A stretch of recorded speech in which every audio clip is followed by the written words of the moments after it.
So my research area mostly is cryptography.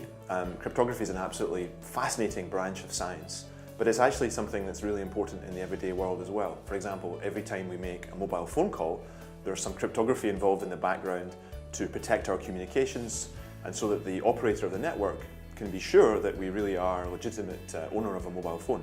Every time we buy something on the internet, we send our credit card number across the network, and we want to have some guarantees that the bad guy who might be listening in on our communications can't grab our credit card number.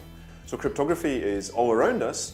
It's also something that a lot of the general public maybe don't actually know that they're using. It's something a little bit hidden. It's also connected with history, with Bletchley Park, with spies, and so on and so forth. So it's a really exciting area to work in. I'm really interested in both the practice of cryptography and the theory of cryptography. So let me say something about the theory. Really, we have a mixture of mathematics, computer science, engineering, social aspects, sociology and psychology when we want to understand how cryptography works and whether it's secure or not. My main focus is on the mathematical and the computer science aspects, but you have to be aware of the whole picture when you're trying to say something about the security of a system. My research has had quite a lot of practical impact. For example, back in 2009, working with a couple of the PhD students in my team, we found some vulnerabilities in a protocol called SSH. SSH is a protocol that's very widely used by network administrators and system administrators, IT professionals, when they want to remotely control computer systems. For example, you might have a server which is running some important application for your company, but that server might be located in a different country. So it's not practical to go and visit that country in order to do the server maintenance. You want to be able to do it remotely. At the same time, you want to make sure that your communications and your login to that remote server are protected.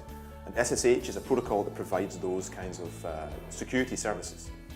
What we found by looking very, very closely at the specification of this protocol was that it actually had an inherent flaw, and we were able to exploit that flaw to make an attack against the protocol. And in this attack, we were able to recover actual passwords or plaintext that were meant to be protected by the protocol. Now this led in fact to about 10, 11 different companies updating their software for SSH in response to the attack that we found. More recently, last year, we were studying another protocol called DTLS.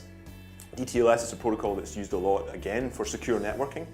It's very widely used in the industry, and we found that some of the countermeasures that should have been put in place to known attacks against related protocols had not been used for DTLS, which meant that we were able to get an attack against the protocol. And as a consequence of that work, a couple of vendors had to update their software. Much more recently than that, I've been working a lot on the underlying cryptography that's used in chip and PIN cards, or payment cards, debit cards, credit cards, and so on. That's a protocol called EMV, and it's a very, very complex protocol.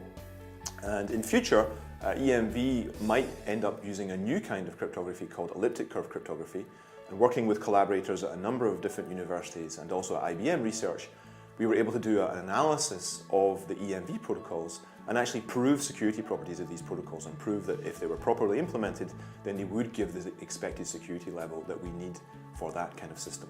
One of the really great things about working at Royal Holloway is the master's program that we have, and I have the opportunity to pop up on that master's program and give lectures on things that are important to me from a research perspective. And so I'm able to take the latest, greatest research that I'm doing and that my colleagues are doing, my collaborators are doing, and actually directly reflect that in the teaching that we do. For example, a few years ago, a new vulnerability in an important protocol called TLS was discovered. It was announced on a Thursday afternoon, and on the Monday morning following, I was able to actually include that in my lecture on TLS. So we were able to react really quickly and get the latest research into the teaching that we do. But it works the other way around as well. For example, when I'm teaching network security, in order to teach it effectively, I have to understand it. And then to understand it, you have to really examine the details and understand what's going on in network security. And then very quickly you discover research problems in that area, particularly related again to the use of cryptography in network security. And before you know it, the classes that you're teaching are then influencing the research that you do. So there's this very nice feedback loop between the teaching and the research that I do.